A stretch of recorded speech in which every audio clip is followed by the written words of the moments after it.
Okay. So what's the topic today? Topic today is the 3D experience. So we go to the second session is more like a refresher um, on the 3D experience. Um, Wayne, Yep. any question? Before we start, maybe let me ask you one question, Ba-Thong, because I think recently I did encounter some issues. Okay, and also our customer also asked us, because right now 3D experience is on the cloud, right? Yeah. So they ask us about the availability of the 3D experience platform. So like they want to know, okay, beside their internet problem, how often, okay, we stop the platform for maintenance. Yeah, because that will be critical for them to know. Okay. Right. Okay. All of you need the internet connection before you access to the platform. So suppose if your internet connection is working 100%, okay, we guarantee to our customer the availability of 3D Experience platform. It's written black and white. It would be 99.5%. 99.5%. But what do you mean by this 99.5%? Yeah, Okay, could you explain more? right. Let me tell you why 99.5%. Of course, now we cannot guarantee the 100%.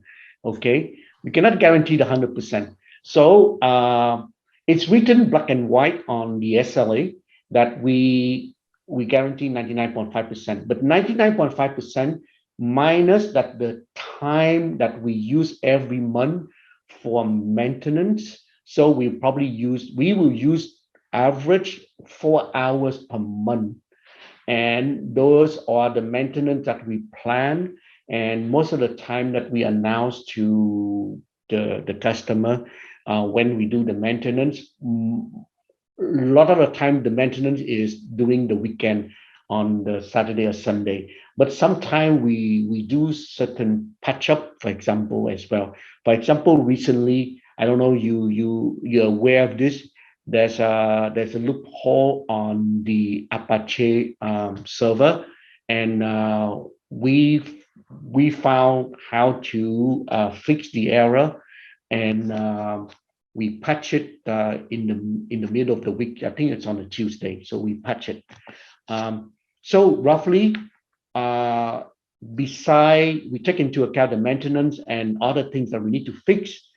So minus 8 hours per month. The rest of the time, minus the 8 hours, we guarantee 99.5%.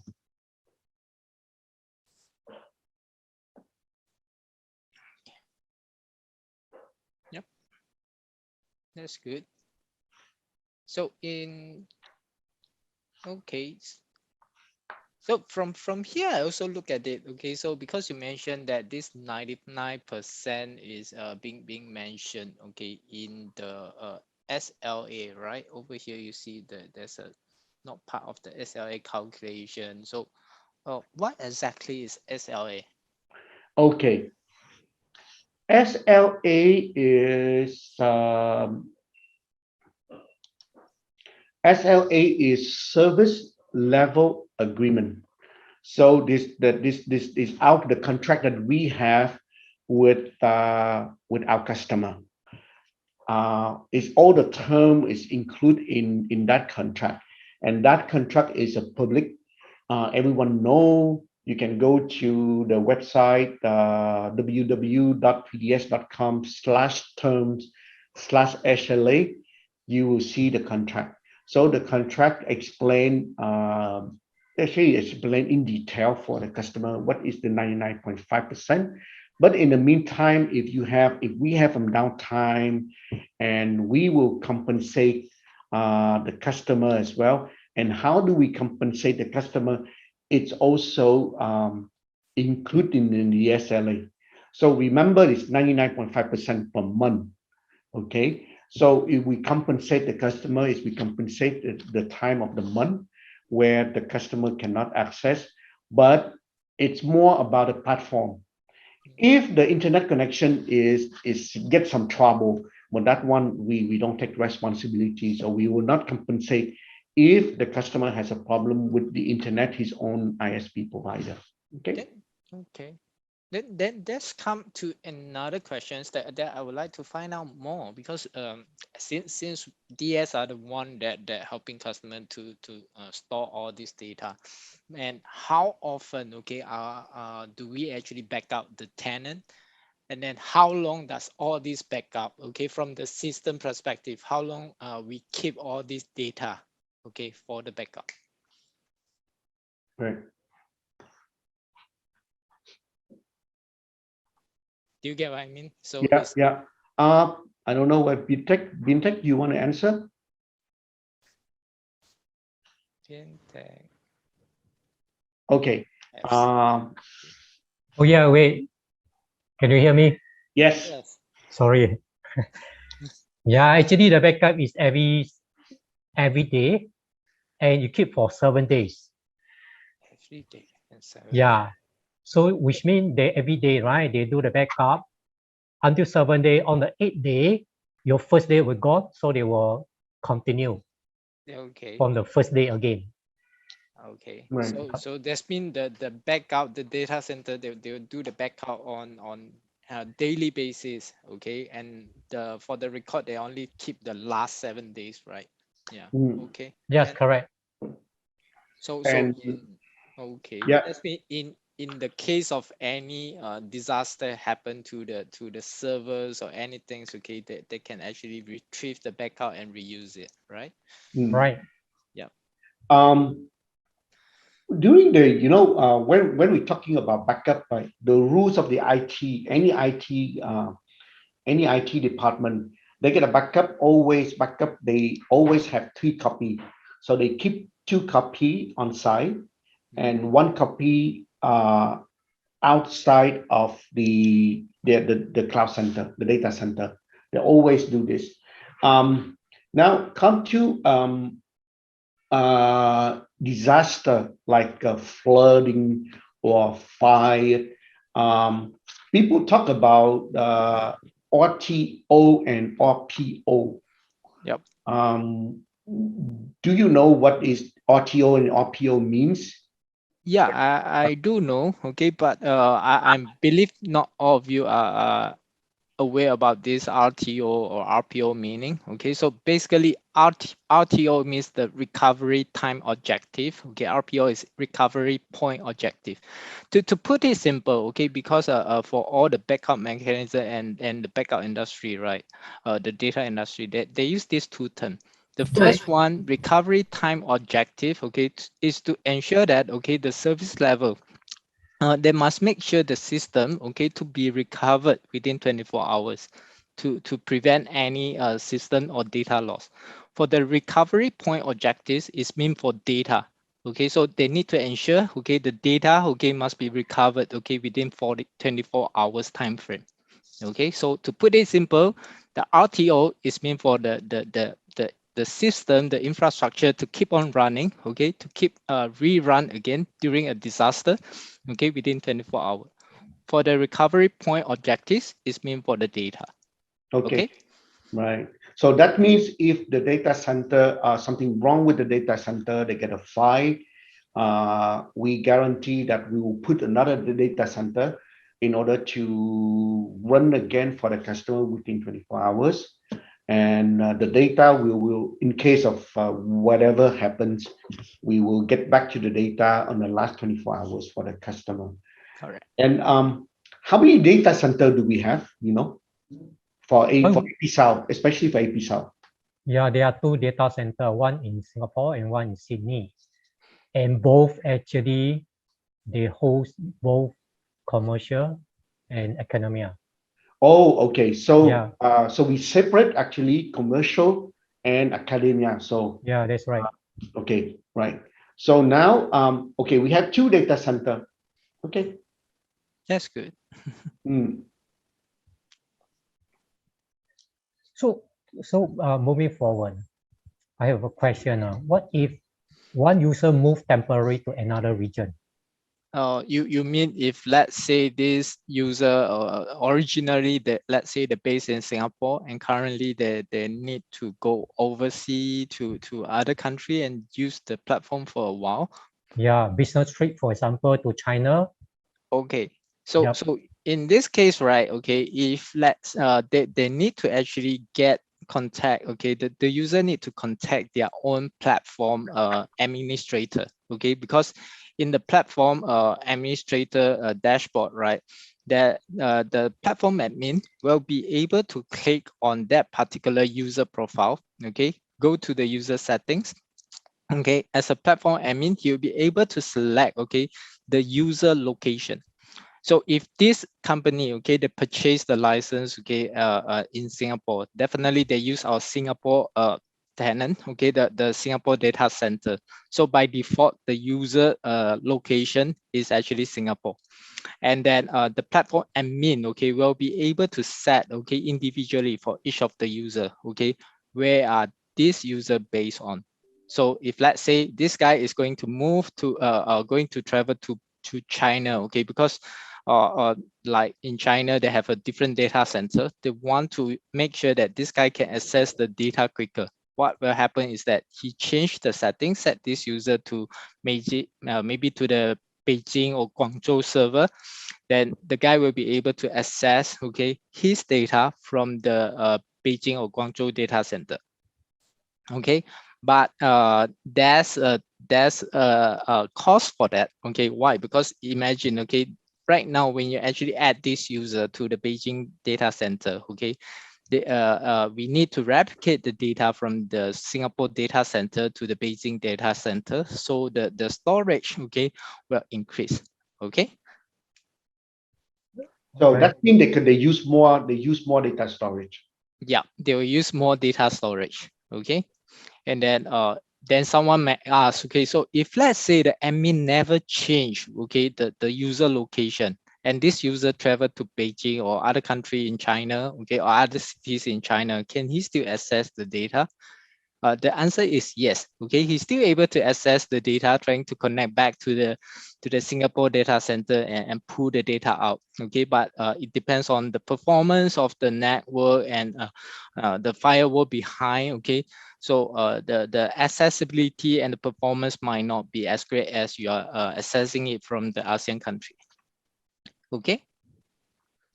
All right. So Um, there is a reason why you can change, in this case, change from Singapore data center to China data center just because of the performance wise, right?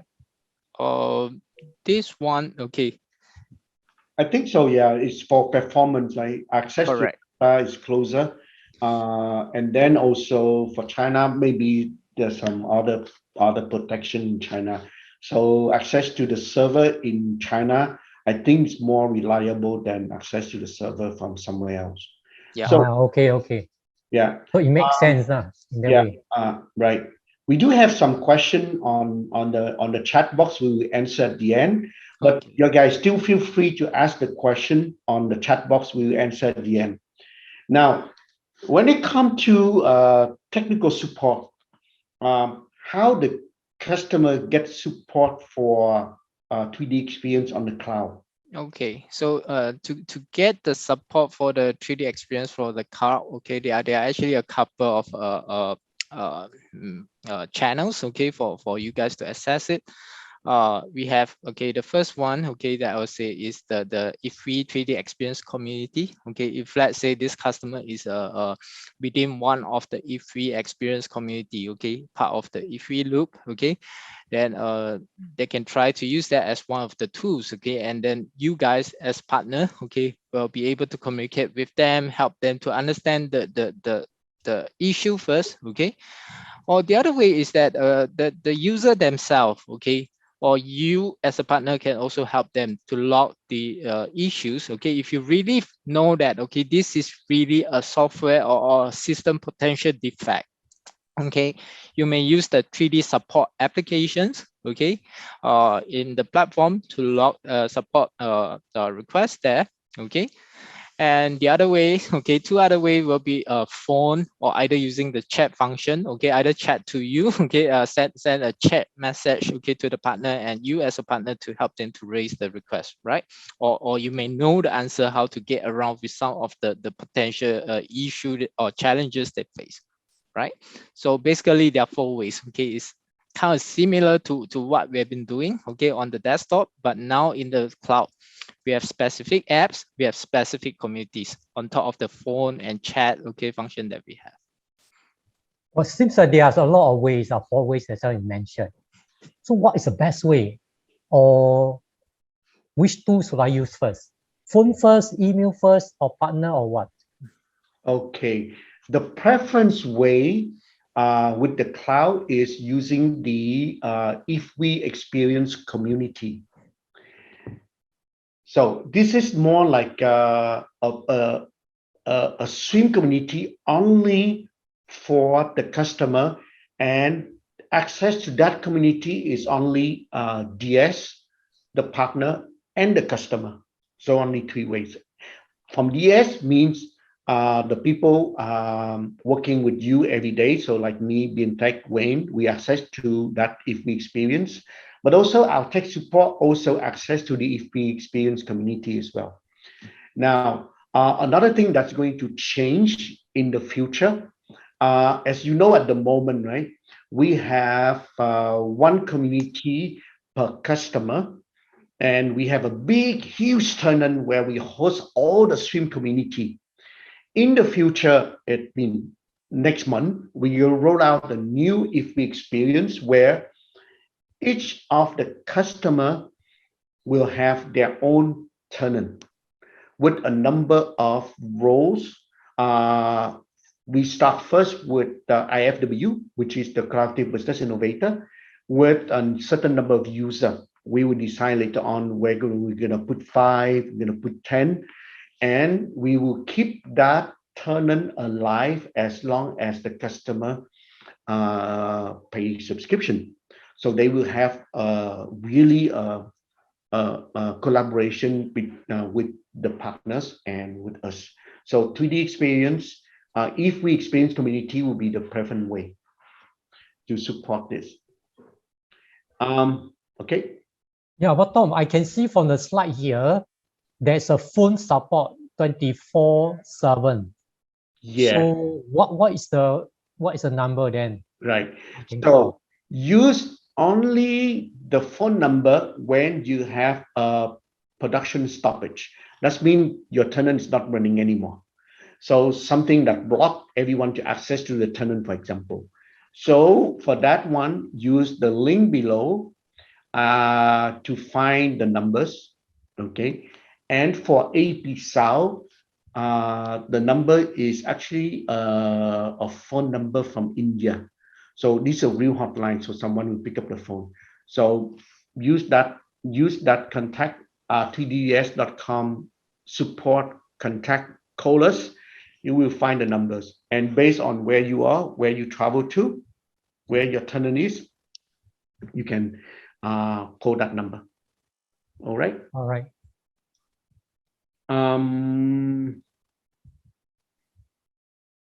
Any more questions?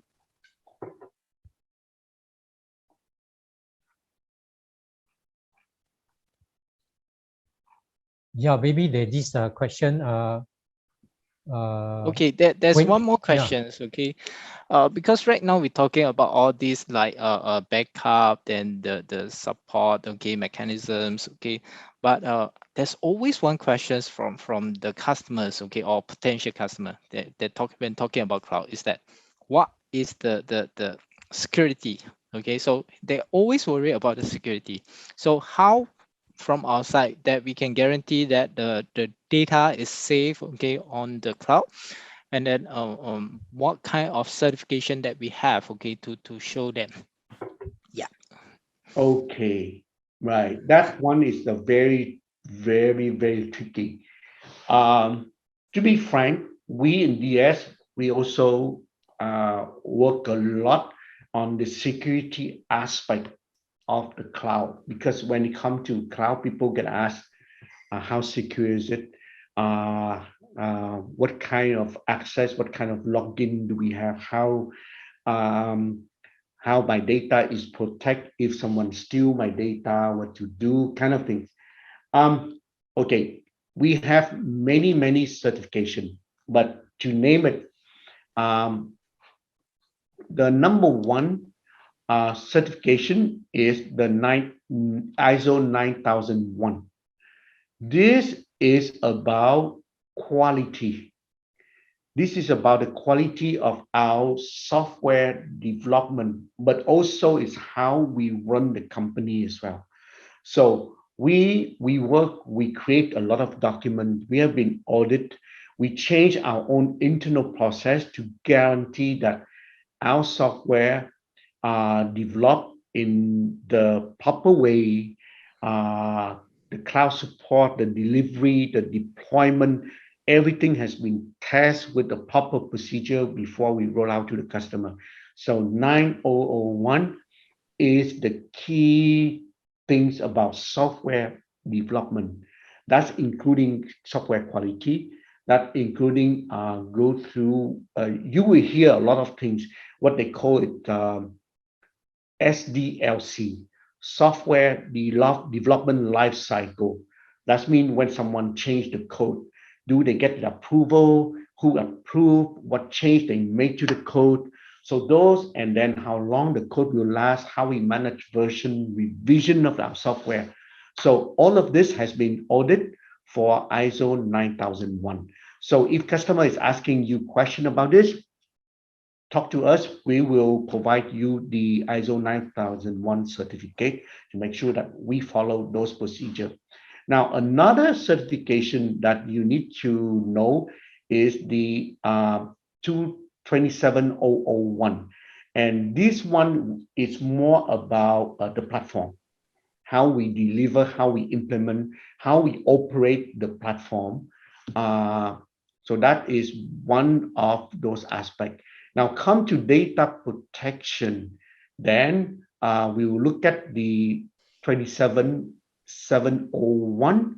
It's about data, how we process the data, how we keep the data, how we save the data, how we back up the data, how we make sure that the data doesn't leak out to outside. So those are the 27701.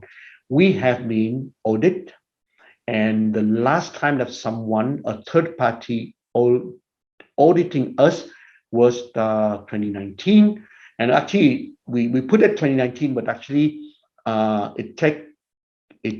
it took 2 years for a third party to audit this. So we just got the 27701 2019 only in January of this year, 2022. Okay, so those are the certification.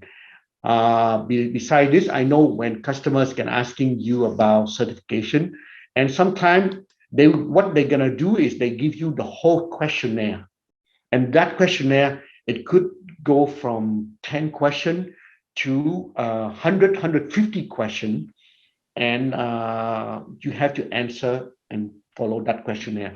What I know is that your guys may not have all the competence, all the know-how, knowledge to answer to that questionnaire. So in that case, well, you talk to us, we're gonna help you to fill those questionnaire.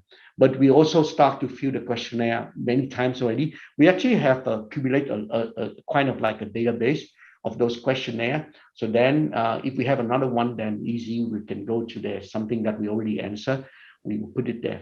So you do let us know, and we will help you. We'll work with you to answer to those questionnaire. All right. Okay. Yeah, I have one more question. Yes. Ba-Thong. And when you come to the release cycle, right? Like the cloud, is it every year, 1 time, 2 time, or what? Is any service pack, hot fix, whatever? Okay. You wanna answer what? Okay, so as we all know, the release cycles, okay, we have the major release every year, okay, then that is on yearly basis. Then every 2 months, okay, we will have what we call the functional deployment, which is what you see that the FD01, which is currently the functional deployment version that we use. Then in between the functional deployments, right, we will have, okay, hotfix, okay, according depending on what type of issues, okay, whether is it criticals, okay, the tech support might actually deploy hotfix, okay, in between the functional deployments. Yeah. Okay. Alright. All right. Okay. Okay, so now we almost reach the 30 minutes. So we start to answer the question. I get one question from you that I think is about a backup, right? We back up for 7 days. We back up every day and we keep the backup for 7 days. What if the customer want it to be longer? It's out of the box. So they can, if they want 8 days or 10 days, no. Our answer is no. We only keep for 7 days. We cannot keep it longer.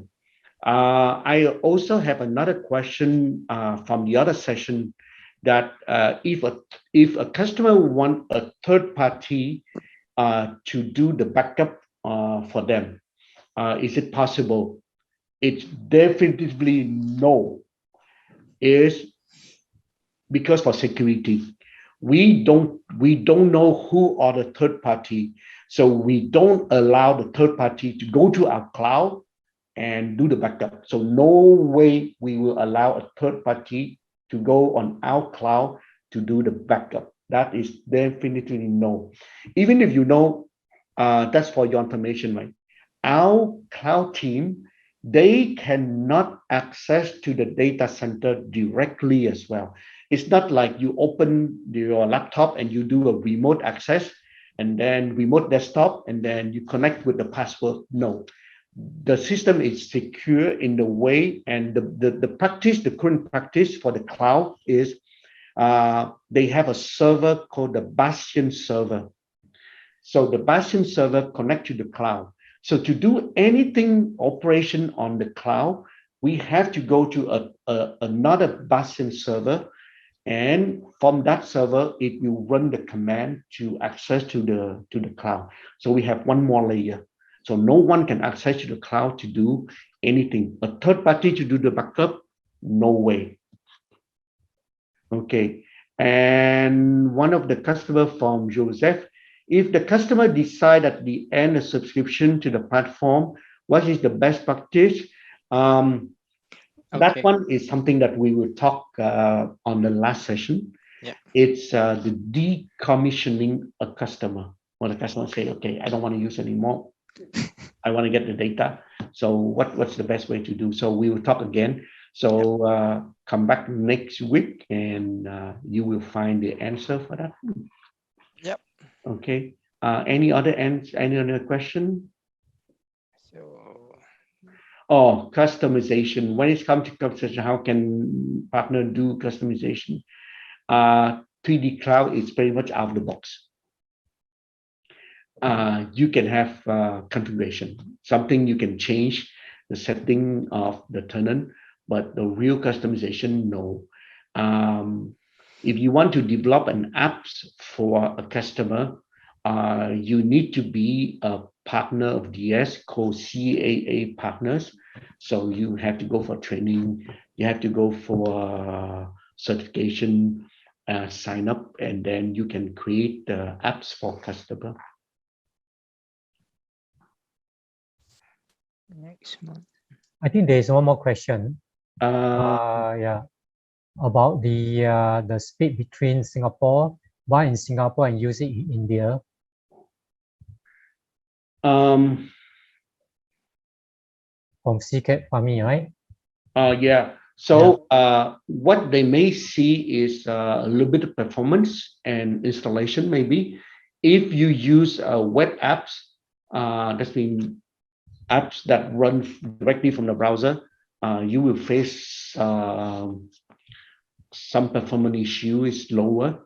If you use a native apps like the Katia or the SolidWorks native apps, everything's run locally, so there's no performance issue.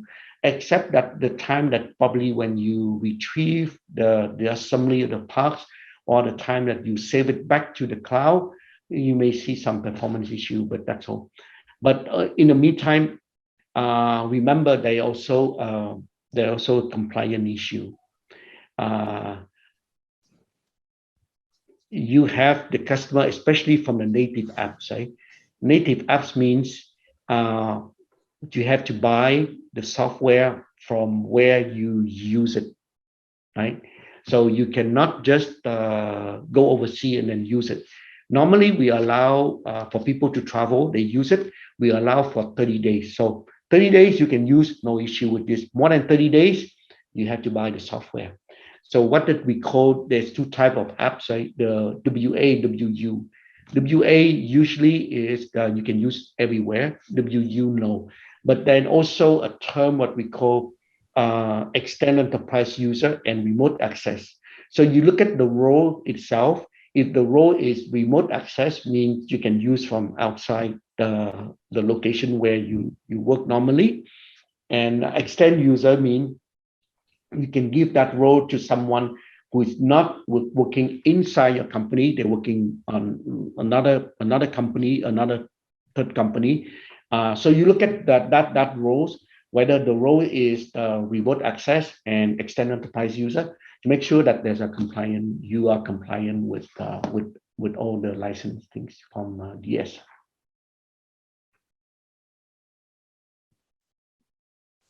Okay, our concern feedback is non-consistent platform performance. You have to look at the question from our partners in Malaysia. I think they say the performance is low. You need to check with your ISP provider. Okay, whether you how is your bandwidth of the internet connection? There's one way you can do is you go to when you go to platform, you go to the help and you go to the about 3D experience and you click on the support, and the support, it will run the network performance. And normally this is the first thing you do when you engage with the customer on the cloud. Before they purchase anything from you, this is the first thing that you have to do. So you check, number one, the latency. Number two, the download rate. Okay, you see in the screen, I checked from my office where I am, and the latency is 189 milliseconds. For me, 189, it considers low. We recommend 122 milliseconds or smaller than 122 milliseconds. That means faster than 122. That means 80 milliseconds, 30 milliseconds. That's good. 189, it considers a little bit slow, but I understand because I'm using the Zoom in the same time. So the latency may be a little bit slow, but download rate is 33 megabit per second. It's quite fast. We recommend anything higher than 6 or 7 megabit per second. So that one is okay. So before you actually try to sell to the customer and get the PO, ask the customer to do this kind of test to make sure that they won't be, disappointed after they buy 3D experience. So use that one.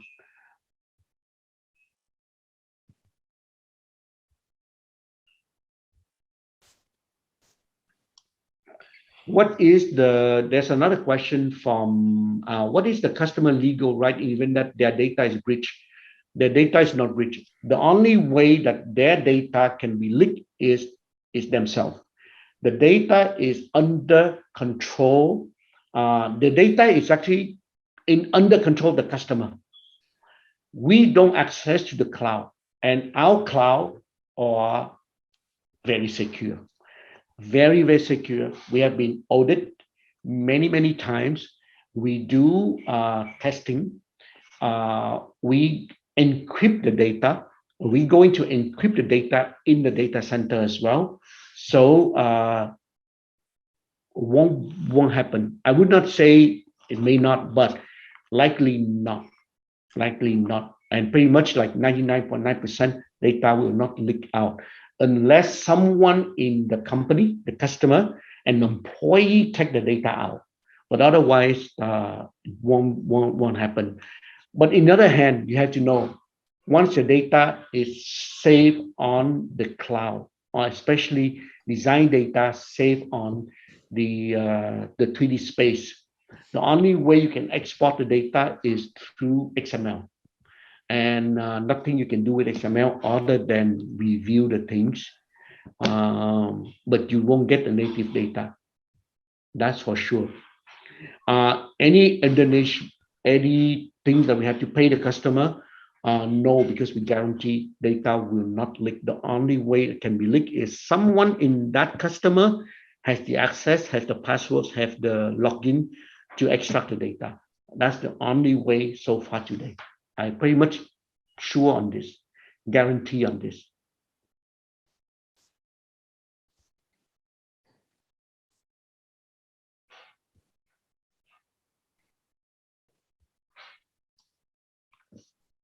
I have 168, but I'm sure if I cut off my Zoom now, I will go down to easily 100, 100 or 80. I do the test every day, and usually I won't get it unless I'm actually running Zoom at the same time on my machine.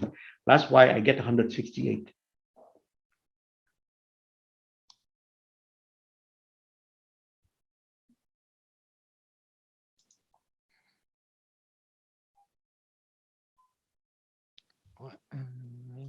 The data center, the question is that if the data center get hacked, I can tell you that today, Outscale and AWS, it more secure than any of the data center owned by the bank, owned by the things. Have you ever heard AWS get hacked? And Outscale, which is our data center, is even more secure than AWS. Have you ever heard about AWS or Google server get hacked? No, most of the time, no. So customer worry, I would say, yeah, they need to worry, but they don't need to worry. I can tell you that the chance of their own server get hacked is 100 times more than our data center get hacked. So they don't need to worry. How many times their people go to their company, use the USB drive and plug on their laptop or plug anything? You ask the customer that question. Ask the customer, when customer asking you question that our server get hacked, you ask them back the question, how secure are their desktop and their server in their own company? Ask them that question and then challenge us again one more time on the data center. We monitor everyone who access to physically the data center. We monitor. You need to have camera, you have to do, and they will go to 2 levels of control, and each level of control is a multi-factor access. So they need to show twice who they are, but usually that doesn't happen. Our people, they don't access to data center physically. They only access through a Bastion server in order to go to data center. So the chance of our data center get hacked, I would say very, very low. And the chance is the chance of their server get hacked is 100 times more than our server get hacked. So customer don't need to worry. Don't challenge us with this kind of question. That's it. I think Ba-Thong, yeah, that's right in the sense, okay. But at the same time, I think what he means is he want to know from the legal standpoint. But for this one, we can't give the advice on the Yeah. customer legal rights, okay? Mm. Because even in different country, okay, especially for this type of data breach law or things, right? Different country, some country even haven't set out any law to protect, okay, Yeah. the data breachings, all these things. So Mm. what we need to ensure is that, okay, we have the right process, the right system to protect the data.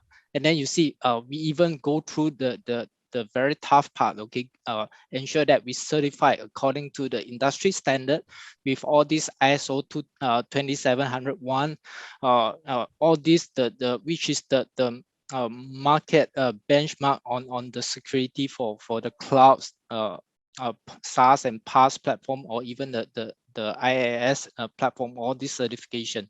So that show that, okay, we are actually looking very seriously, okay, and ensuring the data security from our end. Mm. Yeah. While for the data breaching, okay, if let's say it's an intrusion through hackers, or if let's say operation from the data center has some loopholes that causing the data breach, all this, it would be a different scenario, and we are not on the legal team, we can't advise on that. Yeah. Yeah. Yeah. From the technical point of view, something I can share, we do have what we in the industry, the people working in the cloud, they do have one kind of test they call a pen test, PEN test, or Penetration. more like a penetration test. It's very, very costly. You have to hire a third party, and the third party will try for 1 year to try to hack your system. Uh, I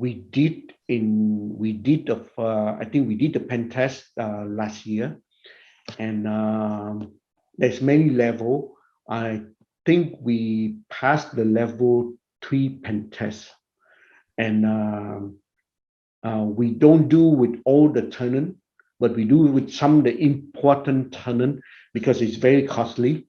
And for those customer who want this, then we get an NDA, and we can share the pen test report with the customer, which should be in NDA. Okay.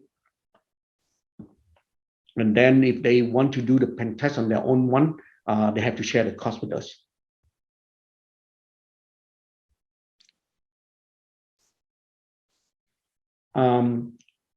How data is purged when they decommission. Okay, when the customer decommission, that means they don't want to use 3DEXPERIENCE anymore. By right, with the law in terms of GDPR, we have to remove the data within 2 weeks. And if the customer want to have a confirmation, we can send a report of how their data has been deleted after they decommission their tenant. Yes, it's possible.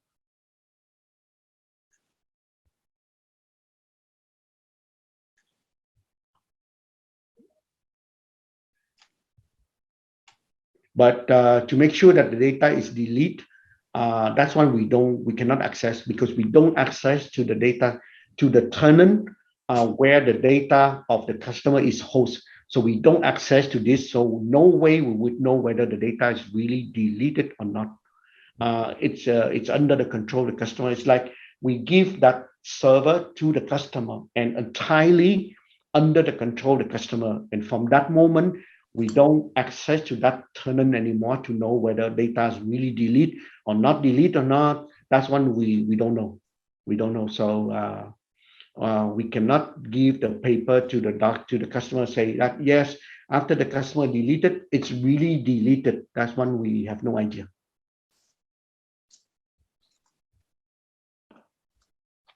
Because if we can tell how the data is deleted, that means we access to their data, and therefore it's not secure, right? So it's the other way around. Okay, so I think we reached more than this, so more than the half an hour that allocated to us. So thank you very much for attending this, and I hope you will find all the answer. and we will see you next week. And in the meantime, you guys have the good afternoon and have a good weekend, everyone. Thank Bye-bye. you, everyone. Take care. Okay, bye.